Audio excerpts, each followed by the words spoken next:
ओम शांति। भट्टी का दिन है 23 और आज की मुरली है 24 मार्च 1985 की। अब नहीं तो कब नहीं, माना अभी नहीं तो कभी नहीं। बाबा ने कहा ये आप बच्चों का स्लोगन बना हुआ है। कौन से जीवन का? इस ब्राह्मण जीवन का स्लोगन है कि जो करना है वो अभी करना है, अभी नहीं किया तो कभी भी नहीं कर सकेंगे। जैसे उदाहरण के तौर पर आज सुबह की 6:30 बजे की मुरली क्लास जिन्होंने कर ली उन्होंने कर ली, अब कभी नहीं कर पाएंगे। जो समय वापस नहीं आएगा, क्योंकि अब वो टाइम वापस नहीं आएगा, वो समय वापस नहीं आएगा। मुरली क्लास तो अभी भी हम करने के लिए बैठे हैं, मुरली सुनने ही बैठे हैं। उसी शिव बाबा के महावाक्य हैं और उन्हीं ब्रह्मा के ही द्वारा वाले महावाक्य हैं। और कल भी 6:30 बजे हम साकार मुरली सुनेंगे और परसों भी और उसके आगे भी और सुनते जाएंगे।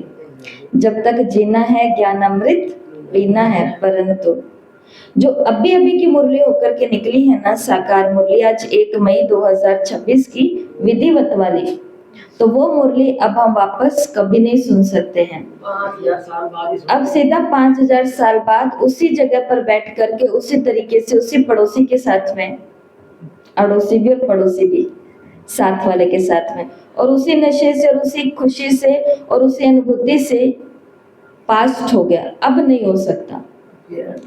अब फिर हम एक नई वेला में बैठे हैं, नए वाक्यों के साथ, नई खुशी के साथ। अब जो हम कर रहे हैं ये भी अभी है, फिर कभी नहीं होगा।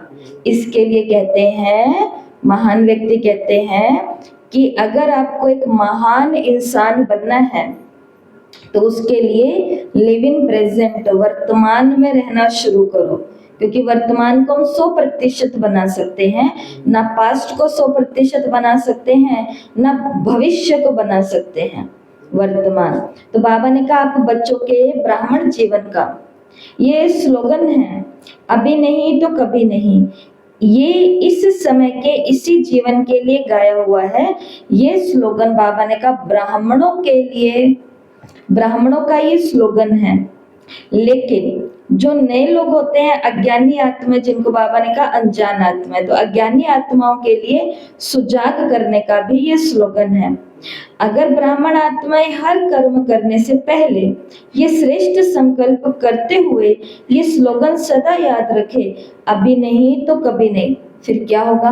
हर काम करने से पहले, हर श्रेष्ठ कर्म करने से पहले एक ब्राह्मण बच्चा ये याद रखे, अभी नहीं तो कभी नहीं। बस ये अभी अभी मैं कर सकती हूँ, उसके बाद कभी नहीं कर सकती। तो इससे क्या होगा?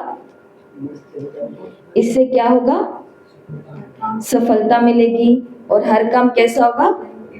टाइम पे होगा, एक्यूरेट भी होगा, और उसकी हमें आदत भी पड़ जाएगी, विजय भी होगी, संस्कार भी हो जाएगा।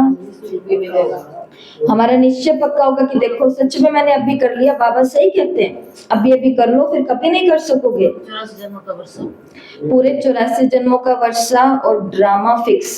खुशी का पारा चढ़ा रहेगा, खुशी का पारा से कि मैंने अभी अभी सोचा और अभी अभी कर लिया। नहीं तो जो मुरली के अंदर बाबा ने कहा, जो दिल शिकस्त बनाता है, जो उदासी आती है, और जो तीसरी बात बाबा ने कही, उदास होना, दिल शिकस्त होना और खुशी गायब होना, और समझ में नहीं आना कि क्या करूं, कैसे करूं, ये सब कब आती है? चारों चीजें जब वो समय निकल जाता है। जब वो समय निकल जाता है तो दिल शिकस्त भी हो जाते हैं, दिल शिकस्त हो जाते हैं, और फिर क्या बोलते हैं? सोचा तो मैंने भी यही था, लेकिन इसने कर लिया, मैंने किया नहीं। सोचा तो मैंने भी यही था, है ना? फिर ये वाली बात बोलते हैं। तो बाबा ने कहा हर श्रेष्ठ कर्म करने के पहले ये श्रेष्ठ संकल्प करते हुए स्लोगन याद रखो, अभी नहीं तो कभी नहीं। तो क्या होगा? सदा हर श्रेष्ठ कर्म में तीव्र गति से आगे बढ़ेंगे। अच्छे कामों में फिर हम क्या बढ़ेंगे? आगे बढ़ेंगे। साधारण पुरुषार्थ के संकल्प स्वतः ही फिर समाप्त हो जाएंगे। इस स्लोगन को याद करने से उमंग उत्साह भी सदा याद रहेगा, रूहानी जागृति भी सदा बनी रहेगी। अच्छा फिर कर लेंगे, देख लेंगे, करना तो है ही, चलना तो है ही, बनना तो है ही, तो ये साधारण पुरुषार्थ के जो भी संकल्प है वो खत्म हो जाएंगे, समाप्त हो जाएंगे, क्योंकि अभी अभी सोचा, अभी अभी किया, तो ये वाले संकल्प तो अब आएंगे ही नहीं, 10 12 15 संकल्प तो कि करेंगे, देखेंगे, सोचेंगे। तो आज लवफुल और लोफुल बाप दादा अपने बच्चों के खाते को देख रहे हैं। कौन से खाते देख रहे हैं? संगम युग में जमा के खाते होते हैं। कौन कौन सा खाता? खुशी का खाता, ज्ञान का खाता, समय का खाता, संकल्पों का खाता, सेवा का खाता, सेवाओं का खाता, ऐसे सब खाते बाबा ने देखते हैं। ब्राह्मण बनना अर्थात खाता जमा करना, क्योंकि इस एक जन्म के किए गए जमा किए हुए खाते प्रमाण 21 जन्म प्रारब्ध पाते रहते हो। और उसमें भी बाबा ने आधा आधा बता दिया। राज्य पद भी श्रेष्ठ होगा और पूज्य पद भी बाबा ने कहा श्रेष्ठ होगा।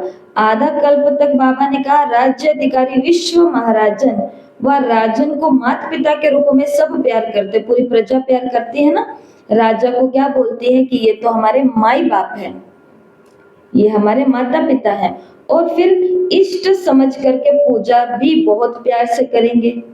तो अभी का जमा किया हुआ खाता बाबा ने कहा पूरे युग में आपको ऐसे मिलेगा। इष्ट देव के रूप में भी आप प्यारे बन जाओगे और राजे महाराजे के रूप में भी आपकी प्रजा के आगे आप क्या बन जाओगे? प्यारे बन जाओगे। समय बदलने से कभी शुभ संकल्प भी बदल जाता है। अगर बाबा ने कहा अभी नहीं तो कभी नहीं, ये जब तक समय है तब तक होगा, लेकिन अगर समय बदल गया तो शुभ संकल्प भी बदल जाते हैं। शुभ कार्य जिस उमंग से करने का सोचा वो ही बदल जाता है। सोचा था कितने उमंग से, अरे मैं भी ये करूंगी, लेकिन फिर सोचा कोई बात नहीं, पहले उनको देख लेते हैं, वही बात आ गई ना, मैंने भी तो ये सोचा था पर इसने कर लिया और मैं रह गया। तुरंत दान में और दान में बाबा ने कहा यही अंतर है। और यहाँ बाबा ने याद किया ब्रह्मा बाबा को। तुरंत दान बाबा ने कहा किसको कहा जाता है? कभी नहीं, लेकिन अब भी करना है। कोई कहेगा ना कोई बात नहीं कभी कर लेना आप भी, वो कहेंगे कभी नहीं। ऐसे हैं बाबा के, ऐसे बच्चे भी होते हैं जिनको कभी कभी निमित्त आत्मा कहते हैं कि कोई बात नहीं, आपका ये संकल्प है ना, आप भी कभी ये कर लेना, कोई बात नहीं हो जाएगा। वो कहते हैं कभी नहीं, हमें तो अभी बताओ, अभी क्या करना है, मेरे अभी भाव उठ रहे हैं, अभी बता दो। कभी का क्या पता, शरीर छूट जाए फिर कोई पता नहीं है, कुछ पता नहीं है। तो जो बाबा ने कहा अगर तुरंत दान नहीं किया, सोचा, समय लगाया, प्लान बनाया, फिर प्रैक्टिकल में लाया, तो इसको तुरंत दान नहीं कहा जाएगा, इसको दान कहा जाएगा।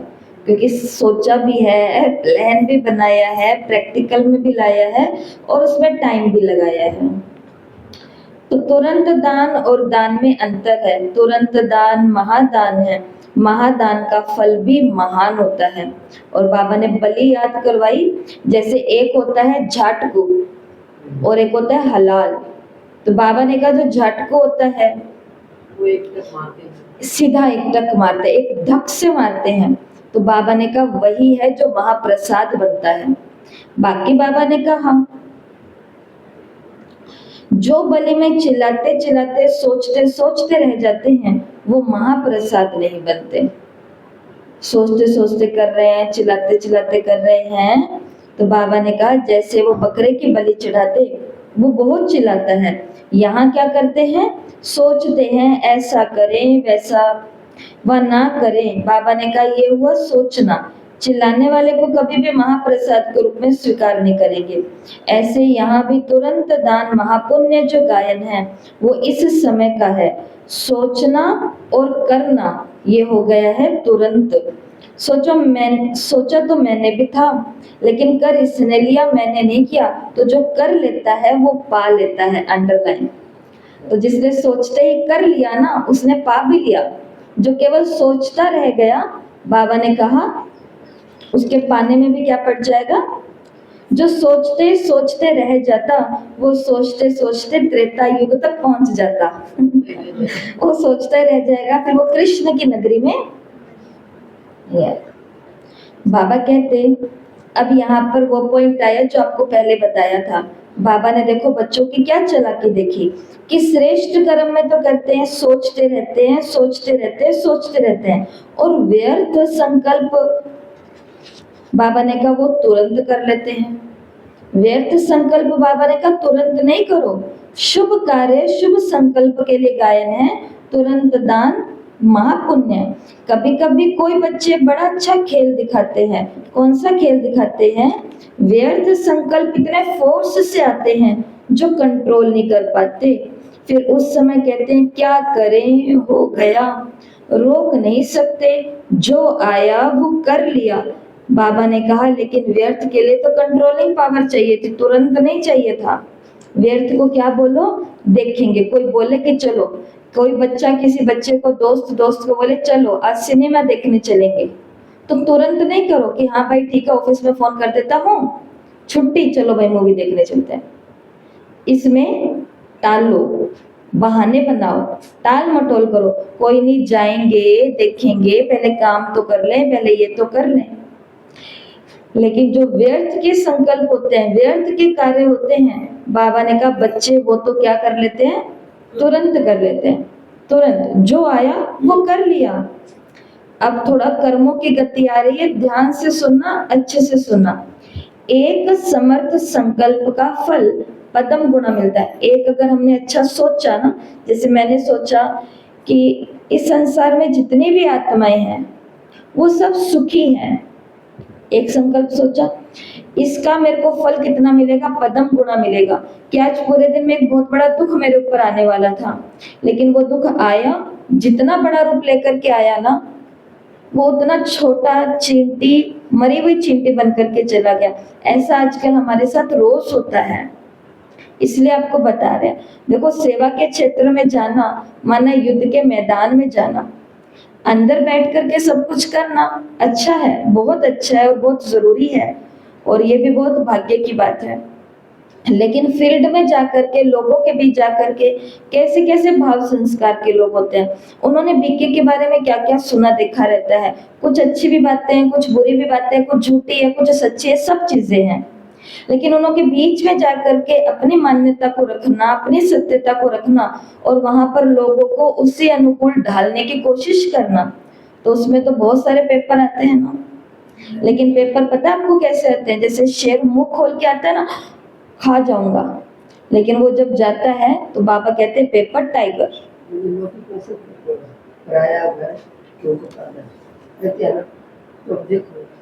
जाती है सेवा जाती कोई जाती पराया घर अपने गृहस्थी वाले जो अपने इतने साल से उनके साथ रह रहे हैं, वही अपने विश्वास में तो बार बार लोगों को विश्वास। लेकिन सिर्फ एक संकल्प मैंने सुबह सुबह किया, बाबा ये पूरा संसार सुखी है। तो आज एक बड़ा पेपर आने वाला था, और वो सच में पेपर कल ही आकर के गया है। और वो कैसे आया था? 2-3 दिनों में एक ऐसा शेर का मुंह खोल करके आया था जिसमें बहुत कुछ नुकसान हो सकता था, सालों साल की कराई हुई मेहनत खत्म हो सकती थी, पूरा ऐसा था पेपर वो। लेकिन वो उसमें क्या हुआ, उसके अंदर क्या हुआ? उसके अंदर तो सुख ही सुख हुआ, खुशी खुशी हुई, अच्छा ही अच्छा हुआ। बाबा कहते हैं गिफ्ट की लिफ्ट मिलती है। कल के मुरली में भी आया था, अव्यक्त मुरली में, तूफान और तूफान क्या बन जाते हैं, तोहफा बन जाते हैं। हम तो ये रोज अनुभव कर रहे हैं। क्यों कर रहे हैं? क्योंकि किसी के लिए भी बुरा नहीं सोचते, सिर्फ क्या सोचते, अच्छा सोचते। आप देखिए कि जो हमारी साकार मुरली में लोग जुड़े हुए हैं, मैं जानती हूँ उनको, वो उधर सब्सक्राइबर बढ़ते, हम तो नहीं जानते, पर उधर बढ़ते हैं ना, तो मैं कहते हैं ये देखो बाबा का महान बच्चा इस चैनल को सब्सक्राइब कर लिया। कोई ग्रुप के अंदर अव्यक्त मुरली में एंट्री लेता है, किसी की रिक्वेस्ट आती है ज्वाइन होने की आपके साकार मुरली के ग्रुप में, तो कहते हैं अरे वाह महान आत्मा एंटर हो रही है, यह महान पुरुषार्थ करेगी, बाबा इसको सुखी करना। ना हम उनको जानते, कम से कम वो हमारा चेहरा तो जानते हैं, कम से कम वो हमारा नाम तो जानते हैं, वो तो हमारा शहर भी जानते हैं, लेकिन हम तो उन लोगों का कुछ नहीं जानते हैं। लेकिन रोज अनजानों से मिलते हैं, अनजानों को जोड़ते हैं, अनजाने अनजाने होते हैं, लेकिन सबके लिए क्या सोचते हैं, एक समर्थ संकल्प का फल पदम गुणा मिलता है। और ऐसे ही, अब उल्टा भी रूप सुनो इसका, ऐसे ही एक व्यर्थ संकल्प का हिसाब किताब कोई बात नहीं, कर लेंगे, मैं क्यों इनके ऊपर मेहनत करूं, ये मेरा कुछ करते हैं क्या, व्यर्थ है ना, ये व्यर्थ है ये। जब ऐसा कुछ भी हम करते हैं तो बाबा ने कहा इसका फिर क्या मिलता है, उदास होना। भगवान मिल गया तो भी उदासी पड़े हैं, दिल शिकस्त होना, लोग कह रहे अरे माता जी आप ये कर लोगे, आप करो तो सही, लेकिन कहते नहीं मैं ये नहीं कर सकती, नहीं मेरे से ये, मतलब कि उनका दिल हमेशा नीचे ही रहता है, हिम्मत ही नहीं है। खुशी का गायब होना और समझ नहीं आना कि मैं क्या करूं। बाबा ने कहा अपने को ही नहीं समझ सकते, कितनी बड़ी दुख की बात है आज इस दुनिया में। सभी कहते हैं भगवान को निश्चय है, निश्चय है, अपने आप होती है। बाबा को साथ लेकर के जाते सारा काम हो जाता है। वो जैसे कहते हैं ना, वो शेर मुंह फाड़ के आया, वो कहते हैं शास्त्र में क्या है, देवता बरसात कर रहे हैं, फूलों की बरसात कर रहे हैं शास्त्र में।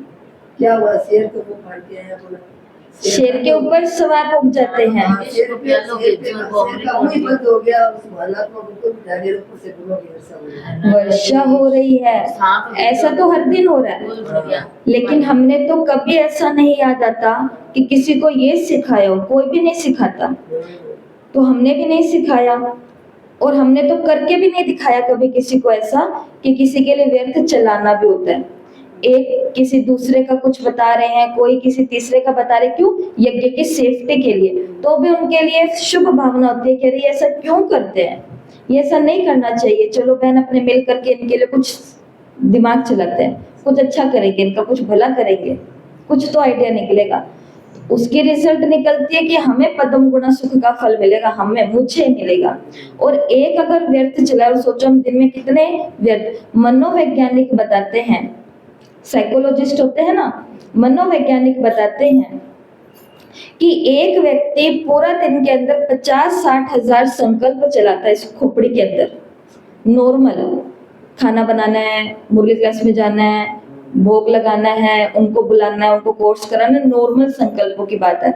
लेकिन जैसे कोई दुख की बात आई, टेंशन की बात आई, व्यर्थ आया, व्यर्थ आते ये संकल्प, वेस्ट आते संकल्प थोड़ा सा बढ़ जाते हैं, 10-20 हजार संकल्प ज्यादा हो जाते हैं। उन व्यर्थ के कारण फिर टेंशन भी तो आएगी, व्यर्थ टेंशन को, उदासी को, दुख को, खुशी गायब को, सबको लेके आएगा। फिर उसके कारण 80-90 हजार डिप्रेशन आते आते तो ये कहां तक पहुंच जाते संकल्प, तब वो कहते हैं नींद की गोली लेके नींद नहीं आ रही है, शरीर में रोग बढ़ते जा रहे हैं। एक बहन डॉक्टर को दिखाने के, डॉक्टर ने इतनी बड़ी बीमारी बता दी उसको,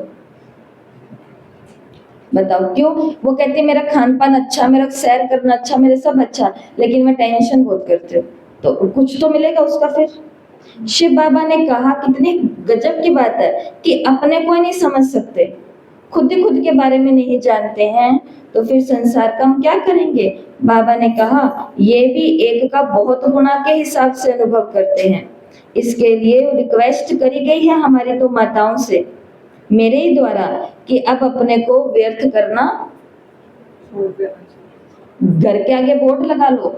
हम एक भाई के घर पर गए तो उन्होंने घर अंदर तो गए नहीं, बाहर से देखा था, घर के बाहर बोर्ड लिखा हुआ था शराब पी करके किसी का भी आना मना है, क्योंकि शायद उन लोगों के कल्चर में चलता होगा ना, इसके लिए कोई भी रिश्तेदार आए, कोई भी भाई बंधु आए तो पहले देख ले कि यहाँ शराब और बीड़ी और ये पीने वालों की एंट्री, यहाँ अंदर आकर के कुछ भी नहीं करना, बाहर ही रहना। ऐसा उन्होंने, जैसे नेम प्लेट लगाते ना सुंदर सी, उन्होंने सुंदर सा ये लगा के रखा था, तो हमको भी नेम प्लेट लगा लेनी चाहिए, कौन सी, व्यर्थ चलाना यहाँ पर मना है, मेरे आगे व्यर्थ बोलना मना है।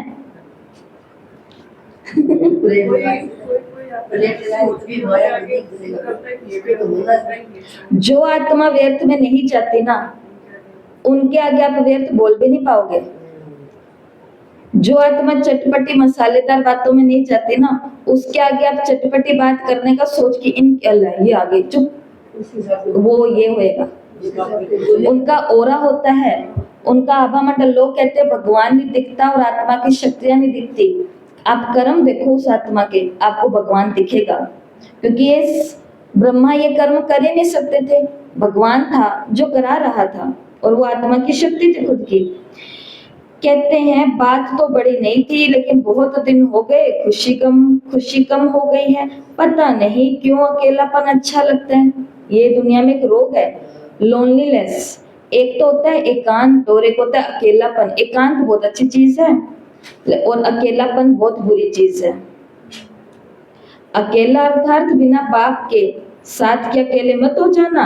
ऐसे तो भले अकेले अकेले हो जाओ, लेकिन बाप के साथ से कभी अकेले मत हो जाना। ऐसे तो बाबा ने कहा अच्छा है एकला चलो, अकेले अकेले रहो, अच्छी बात है, लेकिन बाबा को ही मत हटा देना साथ में कि बाबा भी नहीं चाहिए मेरे को, तो बिल्कुल ही अकेला। संगम युग को आज नया नाम मिला है। बाबा ने कहा ये संगम युग कंबाइंड रहने का युग है। संगम युग कंबाइंड रहने का युग है। एक सेकंड भी अलग नहीं हो सकते। ऐसी जोड़ी तो बाबा ने कहा लक्ष्मी नारायण की भी नहीं बनेगी। संगम पर मेरी और मेरे बाबा की जोड़ी हमको बनानी है जबरदस्त। कहा ना भी साकार मुरली में कि आधा कल्प के बाद भगवान मिला, तो ऐसे भगवान के साथ चटक जाना चाहिए। हम लोहा है, वो चुंबक है। थोड़ी अपनी जंक उतारेंगे, सब कुछ करेंगे, जंक वाली चुंबक नहीं जाती आगे, जंक वाला लोहा नहीं जाता है आगे।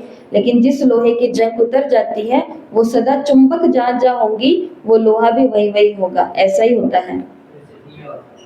जैसे जैसे दिया और बाती, जैसे चांद और उसकी रोशनी, चांदनी, जैसे फूल और उसकी खुशबू। फूल आप ले लो, खुशबू मैं रख लेती हूँ, ऐसा होएगा? क्योंकि मैं खुशबू हूं तो मैं खुशबू रख लेती हूँ, आप फूल ले लो, ऐसा थोड़ी ना होगा। जहां फूल होगा वहीं सुगंध होएगी। तो जहां बाबा वहां ही मैं। तो बाबा ने कहा चाहे लक्ष्मी नारायण भी बन जाए, लेकिन ऐसी जोड़ी नहीं बनेगी। तो ये जोड़ी सारे कल्प में वंडरफुल जोड़ी है। तो बताओ अब हमको क्या करना है? अपने जोड़ीदार को अपने साथ साथ रखना, अकेले नहीं होने देना। दृढ़ता की चाबी, दृढ़ता ही सफलता की चाबी है। तो अपने जो संकल्प किया ना कि मेरे को एक भी संकल्प व्यर्थ नहीं रचना, इसका मतलब अब इस संकल्प में दृढ़ भी रहना, क्योंकि दृढ़ रहेंगे तो ही सफलता मिलेगी।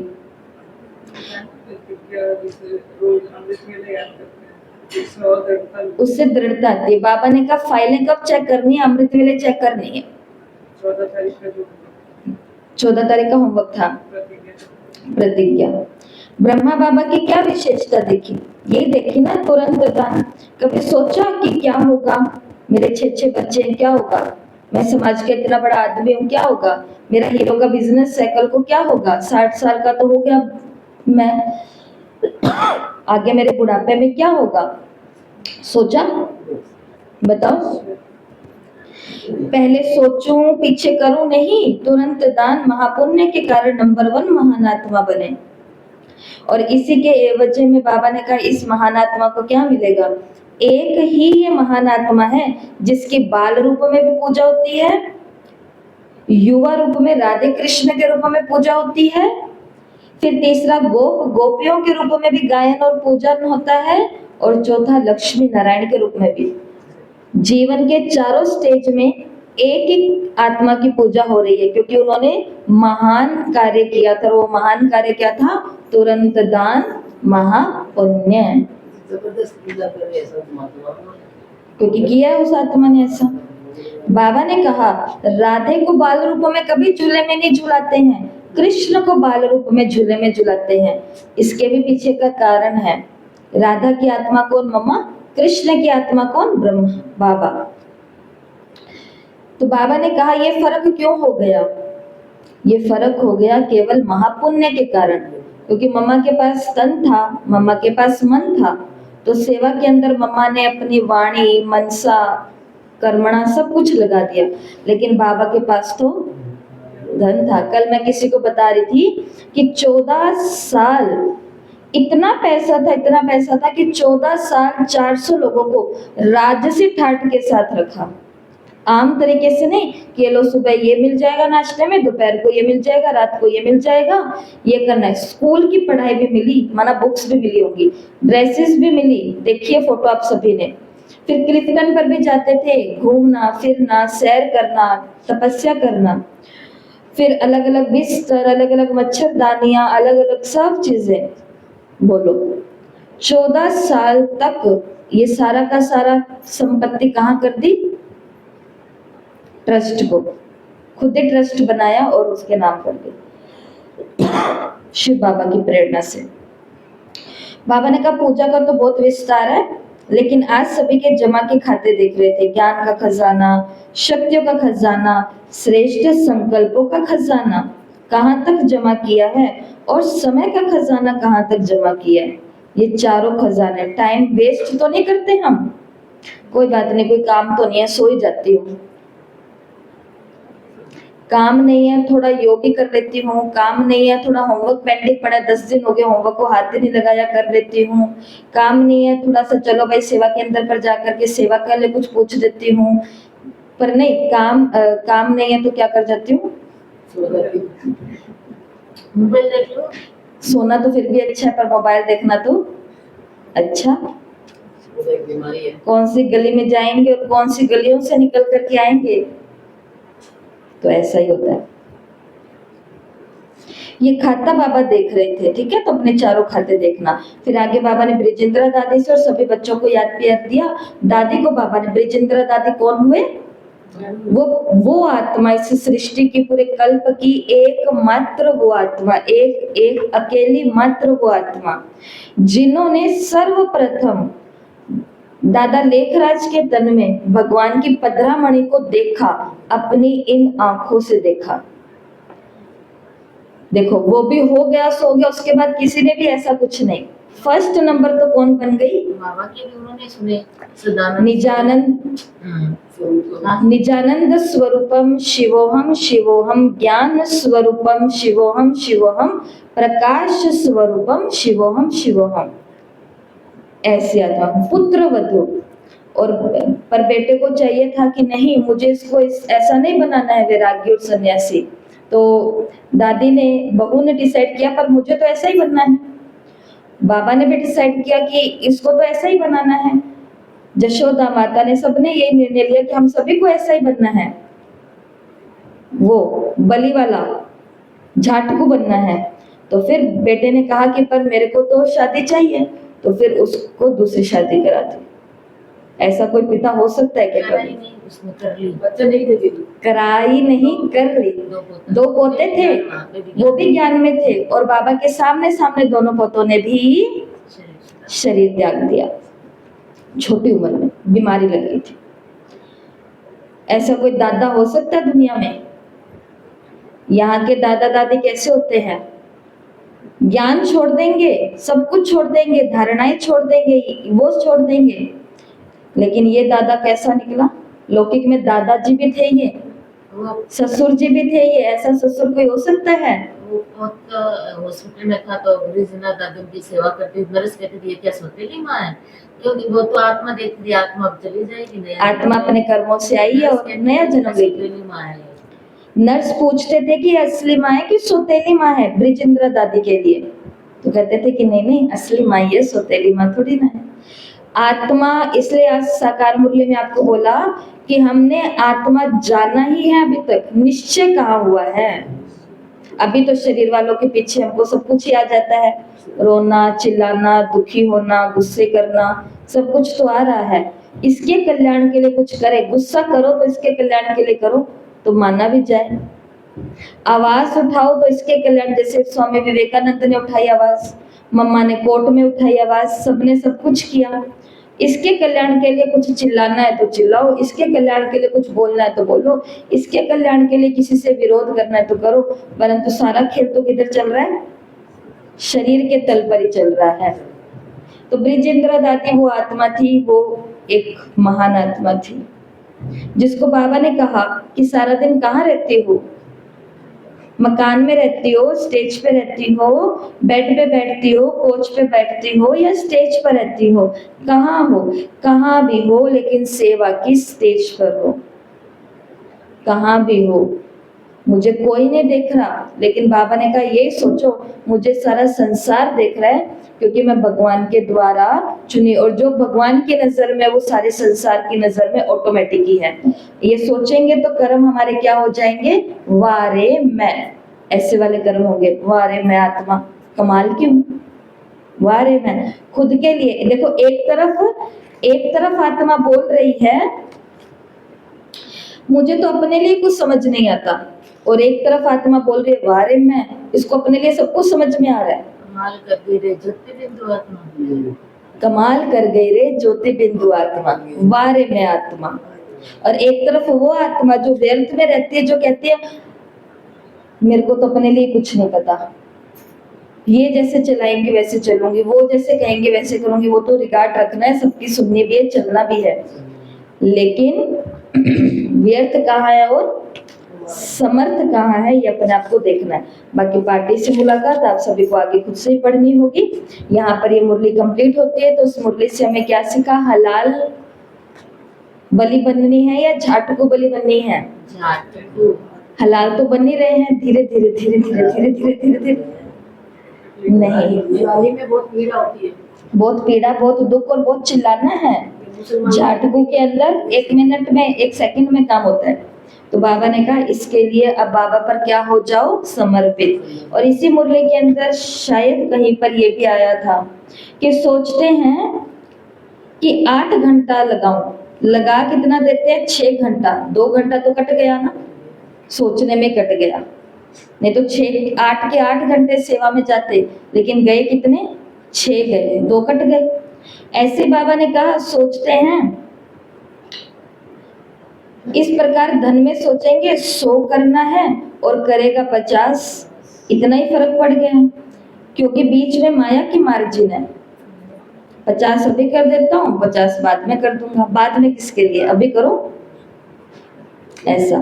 तो समय 8 घंटा लगाना है, 2 घंटा कहाँ पर लगाया, पूरा 8 लगाओ, ये तो इसको कहते हैं तुरंत दान महापुण्य। तो दानी तो बने, अब क्या बनना है, महादानी बनना है। महादानी का मतलब जो संकल्प, पॉजिटिव संकल्प आ रहा है, मेरा मन है सत्संग कराने का, सोचना सोचना नहीं है, करा लो।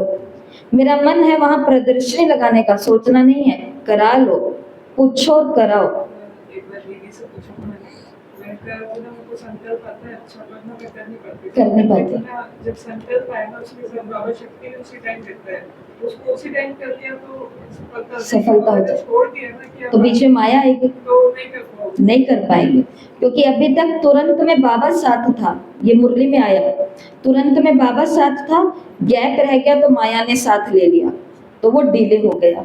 इसके लिए जो कुछ करने का संकल्प आ रहा है अच्छा, वो अभी करो, और व्यर्थ करने का संकल्प आ रहा है उसको अभी नहीं करना, उसको कल करेंगे, परसों करेंगे, तरसों करेंगे, नरसों करेंगे, जब भी करेंगे।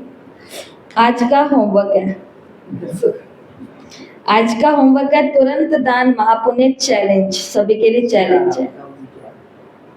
आज पूरे दिन में जो भी अच्छा संकल्प आया उसे तुरंत करना है, ठीक है, और फिर शाम को लिखना है। चैलेंज यही है, चैलेंज सबसे बड़ा चैलेंज तो यही है कि अच्छा संकल्प आया और उसे करना है। संकल्प आया कि चलो भाई 1 घंटा योग में बैठ जाती हूँ, अब उसको उसी समय कर लेना है, और फिर शाम को क्या लिखना है, 3 बातें लिखनी है हाथ चार्ट में। आज कौन सा अच्छा संकल्प मैंने तुरंत किया, अगर नहीं किया तो मैंने क्यों उसे टाल दिया, क्योंकि मेरे को मोबाइल चलाना था, तो वो कारण लिखना पड़ेगा। और तुरंत दान करने में, तुरंत उसे करने में आपको कैसा महसूस हुआ, तुरंत करने में कैसा महसूस हुआ। किसी को भाव आ गए कि अगले गुरुवार का भोग मुझे कराना है, तो उसी समय फोन कर देना, गैप मत लेना बीच में, ठीक है। किसी को आया होमवर्क नहीं किया, बहुत दिन हो गए, 10 दिन हो गए, आज चक देती हूँ फट्टे, सारे का सारा आज ही कर देती हूँ, तुरंत करना। लेकिन अगर मैंने ये नहीं किया, ना सेवा मैंने तुरंत की, ना होमवर्क तुरंत किया, ना योग तुरंत किया, ना भोग की बात तुरंत की, ना सत्संग की बात तुरंत की, तो दूसरे पॉइंट में लिखना पड़ेगा कि अच्छा संकल्प आया, मैंने तुरंत नहीं किया, तो मैंने उसे टाला क्यों, बीच में क्या आया मेरा, मेरा कौन सा स्वभाव बीच में आया कि मैं गरीब हूँ, ये तो स्वभाव नहीं आ गया बीच में, मेरे पास तो कुछ है ही नहीं। टांगने का स्वभाव। तो ये तीनों चार्ट सबको लिखने हैं, ठीक है। और आज का यही चैलेंज है, अच्छे अच्छे जो संकल्प आए उसे तुरंत करना है। ओके, ओम शांति। मुरली सभी को पूरी पढ़नी है और टेस्ट भी आ रहा है डेली, तो आज सबको टेस्ट भी दे देना है। चलो।